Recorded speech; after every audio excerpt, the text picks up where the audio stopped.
ఇప్పుడు పాత తరం నటులకెళ్ళి ఈ తరం నటుల వరకు చూసుకుంటే ఒక్కసారి చరిత్ర తిరగేస్తే ఇక స్టార్ హీరో కొడుకులు ఏమైతారు అనంటే ఇక అలా వారసత్వం కొనసాగించేటందుకు హీరో లెక్కనే ఖచ్చితంగా అడుగు పెడతారని అందరూ అంచనాలు వేస్తారు.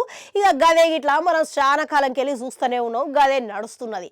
ఇక ప్రేక్షక అభిమానుల గిట్లా వాళ్ళ దగ్గర మంచిగా అభిమానం ఉంటది గినక ఇక వాళ్ళకి ఇది పెద్ద విషయం ఏం కాదు. ఇక ఒక్కసారి వాళ్ళు మంచిగా సైన్మాలు తీస్తే ఇక 4, 5 సైన్మాలు పోయినా సరే కానీ ఒక్క హిట్ పడితే మాత్రం లెక్క మొత్తం మారిపోతుంది.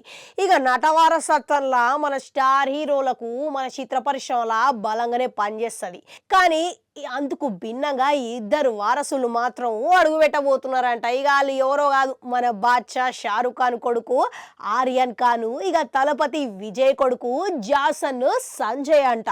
అయితే ఇప్పుడు మన బాలీవుడ్లా షారుఖ్ ఖాన్, గట్లనే కాలీవుడ్లా తలపతి విజయ్ ఎంత పెద్ద హీరోలని చెప్పాల్సిన పనే లేదు. ఇక ఒంటి చేత్తోని కోట్ల రూపాయల వసూళ్ళు రాబట్టగలిగే పెద్ద హీరోలు, కోట్లాది మంది అభిమానులు ఉన్న హీరోలు గనక ఇప్పుడు వీళ్ళ కొడుకులు హీరో కావాలి అని చెప్పేసి అందరూ అంచనాలు వేస్తారు. కానీ ఇలా అంచనాలకు భిన్నంగా తలకిందులు వేసేటట్టుగా వీళ్ళిద్దరు వారసులు దర్శకులుగా మనకు పరిచయం కాబోతున్నారంట. ఇక చూసిర్రా, మస్తుగా ఉన్నదిలే. అయితే ఇక వీళ్ళిద్దరు వారసులల్లా ఇప్పటికే మన తలపతి విజయ్ కొడుకు సంజయ్ ఏమో ఇక దర్శకత్వంలా జరంతా రచయితల గిట్లా ఎంతో కొంత అనుభవం చెందిండంట. మళ్ళీ ఇప్పుడు విదేశాలకు పోయి మరి ఈ శిక్షణ అనేది పూర్తి చేసుకున్నాడంట. ఇక అంతేకాదు, ఇప్పటికే ఆయన తెలుగులో సందీప్ కిషన్ పెట్టి దర్శకుడు లెక్క ఓ సైన్మా చేద్దామని నిర్ధారించబడిందంట. ఇక చూసిరా, అంతేకాదు చాలా కాలంగా రెడ్ చిల్లీ ఎంటర్టైన్మెంట్స్లా మన బాలీవుడ్ షేర్ కొడుకు గదే ఆర్యన్ ఖాన్ గిట్లా రచయితలంగా పనిచేస్తున్నాడంట. ఇక ఆ జట్టులో పనిచేయడంతో పాటుగా ఇక న్యూయార్క్ల విదేశాలల్లా ఇక అవసరమైన శిక్షణ గిట్లా పూర్తి చేసిండంట.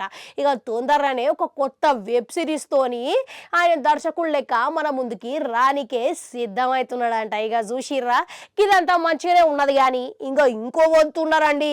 ఇక ఇంకో షేర్ కొడుకు మన పవన్ కళ్యాణ్ కొడుకు అఖిరానందను. ఇక ఈయన మీద ఇట్లా కొన్ని సందేహాలు అయితే ఉన్నాయి. ఇక ఎందుకనంటే అఖిరానందను హీరో లెక్క అడుగు పెడతాడా లేకుంటే సంగీత దర్శకుడు లెక్క అడుగు పెడతాడా అనేది గందరగోళంగా మారిందంటున్నారు. ఎందుకనంటే అఖిరాకు సంగీతం అంటే పిచ్చ అంట. కనుక ఇక ఒకవేళ హీరో కాకుండా ఈయన సంగీత దర్శకుడు లెక్క అడుగు పెడతాడా అనే ప్రచారం అయితే నడుస్తున్నది. ఇక ప్రస్తుతం చూసుకుంటే మన పవన్ కళ్యాణ్ పరిస్థితి ఇక ఎప్పుడో ఒకప్పుడు సైన్మాలు మాత్రం ఆపేసి రాజకీయాలకు పోతాడు మాత్రం అర్థమైతే ఉన్నది. మళ్ళీ ఈ వారసత్వాన్ని ముందు సాగించాలనంటే ఈయన మాత్రం ఖచ్చితంగా హీరో కావాలని అభిమానులందరూ బలంగా ఊరుకుంటున్నారంట. మళ్ళీ ఏమవుతుంది అనేది చూడాలి. ఇక మీకేమనిపిస్తున్నది? ఇక ఈ ఇద్దరు వారసుల మటుకు చూసుకుంటే ఒక నిజ నిర్ధారణ అయితే బయటపడ్డది. ఇక మళ్ళీ అఖిరానందను హీరో అయితే మంచిగా ఉంటుంది అంటారా, లేకుంటే ఇక అఖిరానందను దర్శకత్వం కాకుండా హీరో కాకుండా అటు సంగీత దర్శకుడు లెక్క ఎంపిక అవుతాడంటారా, ఎంపిక చేసుకుంటారా అంటారా? మీకేమనిపిస్తున్నది అనేది కామెంట్లలో కామెంట్ పెట్టుకుని అట్లనే అడగంటుంటే అది కూడా నొక్కరి మళ్ళీ వస్తా.